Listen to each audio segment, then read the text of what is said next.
I'm starting to feel a little bit more human. I will say, I think it was about a week that I just felt terrible and could hardly like stand and move, and like I had no mobility. But now I'm like catching myself like accidentally doing too much. Like my incision opened up last night and kind of started to bleed because I probably just did too much because I'm feeling better. Yeah, hello, Asher. He just racked out on the boob, so I just took him off. I'm wearing a hat in bed because I have nasty hat hair right now. And I said, I have nasty hair too, but it would be weird if I put a hat on. Like, it's weird that I have a hat on, but I don't care. It is a little weird. I look like crap. Can you tell we're like tired really and we've had quite the week?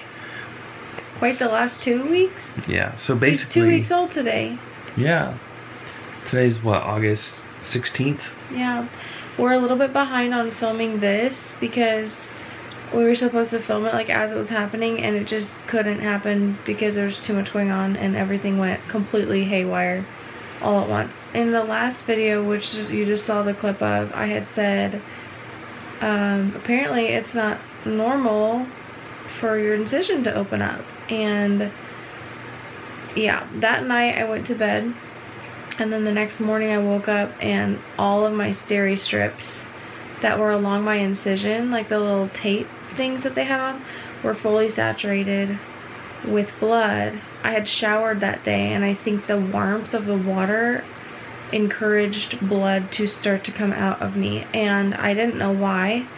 I didn't really know what was happening, so I called labor and delivery and just asked them like, what should I do? And they were like, yeah, you should probably go to the ER because that's not a normal amount of blood and you just don't want to mess with that stuff. So sure enough, I went to the ER alone because I really didn't think it was a big deal. I thought I would be there for like an hour and come home. They would tell me, oh, you're fine, no big deal, give me some new steri strips and send me on my way. But apparently when I got there, they realized that I had a fairly large hematoma above. Actually, they didn't know that at the time. They just said, you definitely have a hematoma. We don't know how large it is, so we're going to do a high contrast x-ray to make sure that it's not overly large. Well, sure enough, you know, it just, everything in the ER takes so long because they're like, we're going to do this. And then you wait 30 minutes, and then they're like, we're gonna do this, and then you wait 45 minutes, and then it just, time is just going on and on. I ended up being there for 3.5 hours the first time. I had the kids at home. Yeah, he had all 3 of them for the first time. And Asher had never taken a bottle. He took his first bottle. Yeah, that was such a risk. Like, I mean, what if he wouldn't have taken it? I kind of knew he would. Like, my boobs were like on fire the whole time I was at the ER because I'm still in my first 2 weeks of nursing, so I have a little bit of engorgement going on. But when you don't nurse, like, he nurses all the time, so when I go 3.5 hours without nursing, it hurts. Like, it was really painful. My boobs are on fire. I just kept texting him, like, just had another letdown. Like, oh my gosh, like, it just hurt. Anyway, so then they were like, yeah, you have a large hematoma, this needs drained. And yeah, so then everybody was so kind and so sweet. The doctor ended up like pushing on it a lot and like pushed, like the blood would just like pool out of this small opening. So my incision had opened about 1 inch and I didn't even know it. Like, I just didn't even know it because honestly I've not felt the ability to touch or look at my incision all that much, just because it just makes me really queasy. And like, I'm not typically like that, but I think because of some of the trauma emotions that are surrounding like what happened, I'm having trouble with that area right now. It's also like your own body. Yeah, it's like it feels like everything's just open and it freaks me out. Anyway, so I just didn't know I had opened up, but she's like, yeah, it's open about 1 inch, so I'm just gonna like be pushing on this hematoma, trying to drain as much out of it as possible. She had like a long syringe that she was like kind of pulling some of it out with.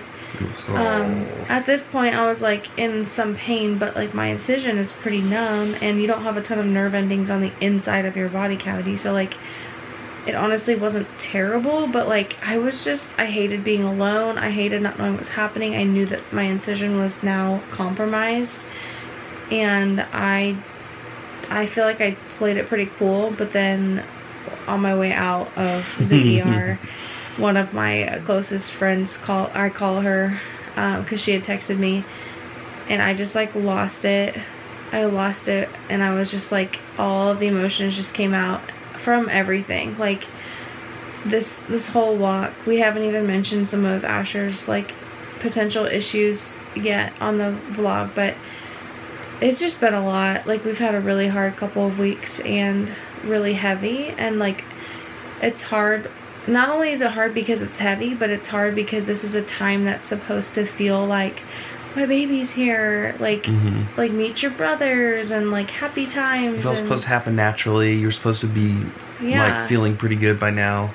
Yeah, so like everything about these last 2 weeks has just looked so different than I pictured. It's kind of like mourning the picture you thought, like what was supposed to be. Yeah. Mourning that and then accepting this new reality of just a harder recovery. Yeah.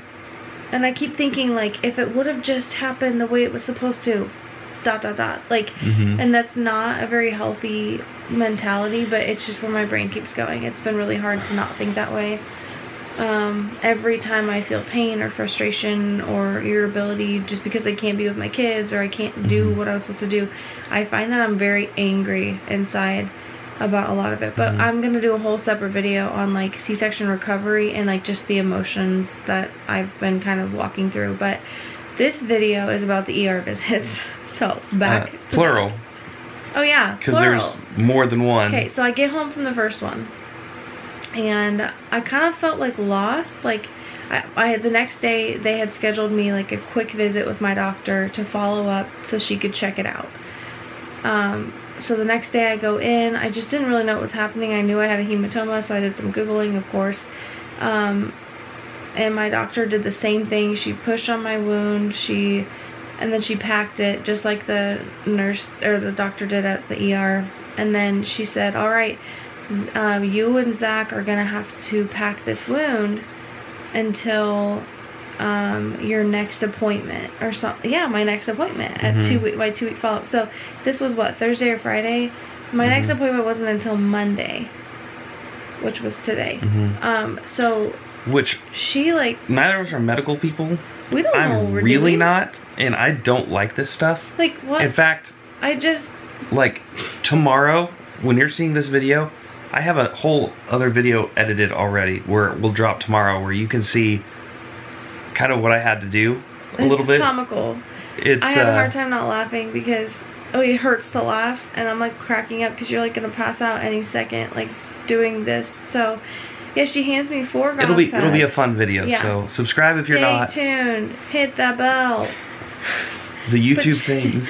She hands me 4 gauze pads and goes, yeah, Zach's gonna have to do what I just did. And I was like, I don't really even know what you just did because I'm laying here. I can't look down and see.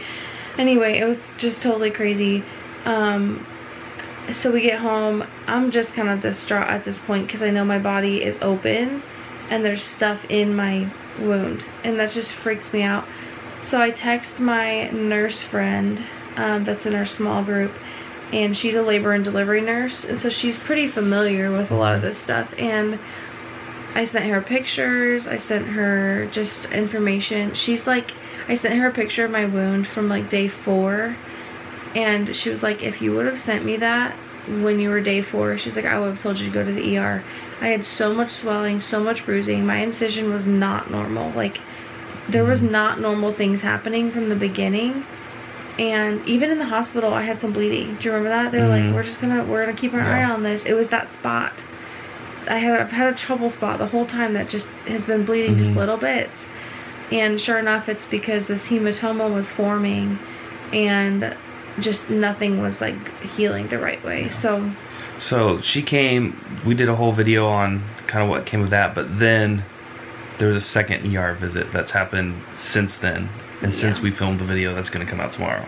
So my nurse friend was telling me you need to really watch for infection, because as you're doing this at home, I mean, we can be as sterile as we can. She brought a whole like goodie basket of like supplies for us, like hydrogen peroxide, alcohol swabs, like all the things, like gauze, like the not steri strips, just all the things. And she's like, but you really need to be watching for infection, because that's where a lot of times with hematomas and open wounds, like this is where things can go kind of bad. You know, so we're just doing what we're doing, like twice a day, stuffing this thing with gauze. And then what day was it? The day before your doctor's appointment. Yesterday, yeah. So on Sunday, which was supposed to be my first day back at work for youth group and stuff. He had his like big high school gathering, like hoorah, like back at school, like they do like a slip and slide thing.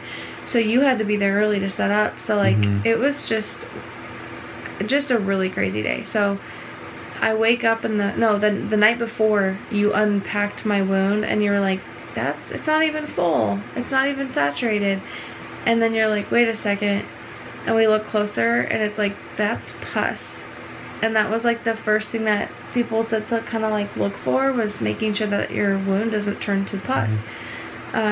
Which, for the record, was not my fault that happened. No, like we did everything I was right. packing your wounds and stuff, but yeah, that was not my fault. So I just have to clarify that. No, and this stuff just happens. Like it's nobody's fault. Like it could have happened to anybody. Anyway, yeah, good job, baby. I just know somebody out there is gonna be like, oh, probably because your redneck dumb husband that doesn't know what he's doing is. I wasn't. Anyway, just had to clarify.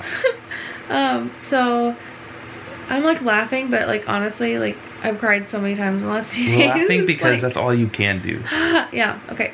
So then I decide, the next morning I wake up with a pounding headache, and like the room just keeps like whooshing, like I'm having dizzy spells. And I'm like, shoot, like, okay, so pus, dizzy spells, headache, and then I'm like, and then I go pee and it's like burning to pee, and I'm like, oh my gosh, like what is happening? Everything feels terrible. So then we decide like I should probably go into the ER at some point today. But even though your appointment was Monday, the next day. Yes. Even we're though like, we should just play it safe.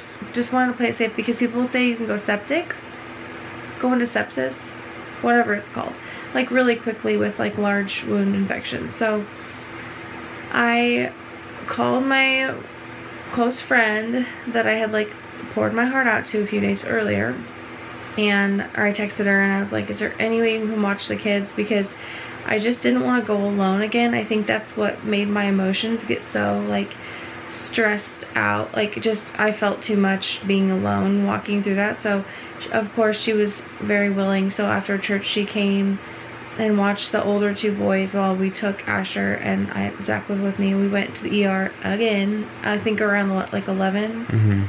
And then, you know, they look at it, they do a culture swab, they start an IV, they start giving me antibiotics, or was that later?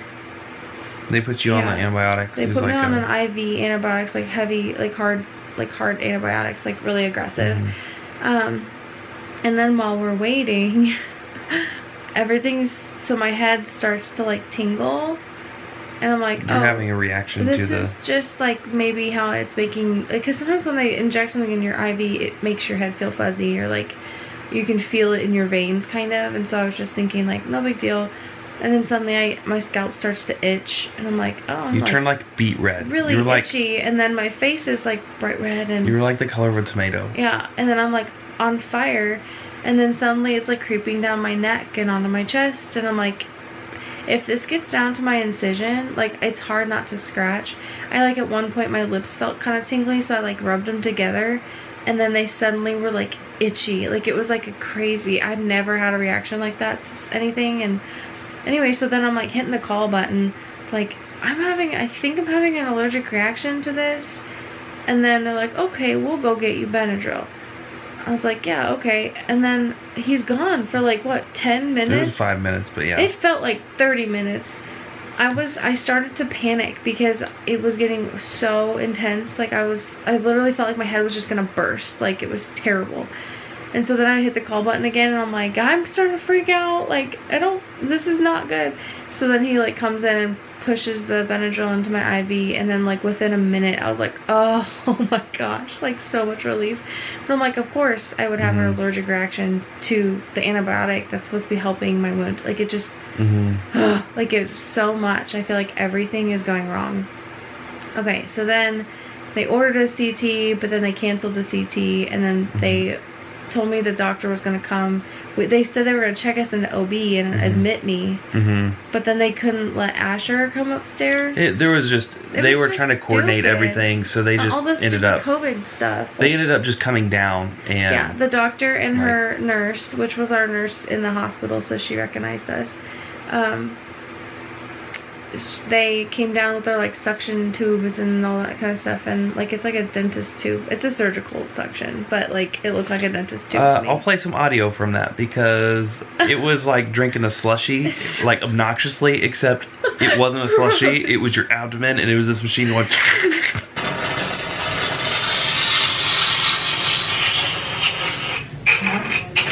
Blood clots were like getting stuck in it. Oh my gosh, it was disgusting.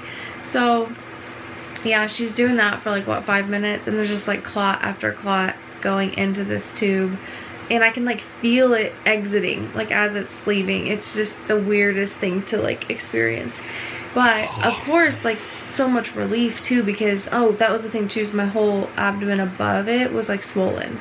So as that swelling and like that amount of like fluid went down, it gave me so much relief just to like have that not there anymore. So what else happened? So then that was it. Then they sent us home. No, then she went to go pack the wound and realized this is not efficient, because underneath my skin there's this much gap, but my incision is only open this much. So as they're packing the wound, they're like, I can't get it where I need it to go. So she's like, we're gonna have to open her up more. That was the worst part. Yeah. So now that's what you're dealing with more than anything right now, is you're just in tons of pain. It's like, and I'm in so much pain, I'm not on like the good pain meds anymore, so like I can feel everything. So anyway, she shoots me with like 3 shots of lidocaine, which does nothing for me. Like lidocaine never does anything for me. Like when I'm getting my teeth, like dental work done and stuff, it takes like 9 shots to numb one tooth. Anyway, so she just does that with like a baby needle, like literally an infant needle, and then she takes her scissors. Was it scissors? She literally cuts my skin open, like where my incision is, to the right. She just continued it along. She just was like, let's just make this a little wider. Which I understand, like, it's gonna make it better in the end. It just really sucks. It was really terrible. So then she's like packing the wound, and it's like fresh cut, so like it hurts so bad. Yeah, I'm so glad you were there for that part, because it was just like, I don't know if I could have done that alone. Yeah. Like a lot. Then you had your normal appointment today. Yeah, and everything. I'm very sore. Like even my abdomen is sore from having that like suction thingy in me. Like I think everything's just really irritated. But then, yeah, I had my appointment today. She's like, everything looks really good. But now we're going to have to do this packing thing for 4 more weeks. Because Is that for real? It is. Let me explain why. She said that now that my wound is open, we want everything healing from the inside out. And had my wound never opened, like everything would have healed at the same time. But because the wound is open on part of it, like if we were to just close that up, it would leave like a pocket that is just open. So you want your tissues to heal from the inside out. And if we were to close the skin would heal first, because skin heals so fast. So now it's going to take 4 more weeks for the rest of all of my tissue underneath of that to heal. So we're giving that its 4 weeks to heal before we close up the wound. So that's why we have to do that. And she said, and in general, it's just good to keep hematoma draining, to keep any other like abnormal fluid out of that body cavity. So we have to continue to pack it. I'm going to be seeing wound care. We've not really had a whole lot of chance to talk about that since today when you went. So yeah. Does that mean, I haven't even told you that. Do I have to do this for a month? No, I remember wound care. I have those 2 appointments per day for the next month. But how are you? So that's what we have to figure out. Is are Yeah. you gonna have to go there,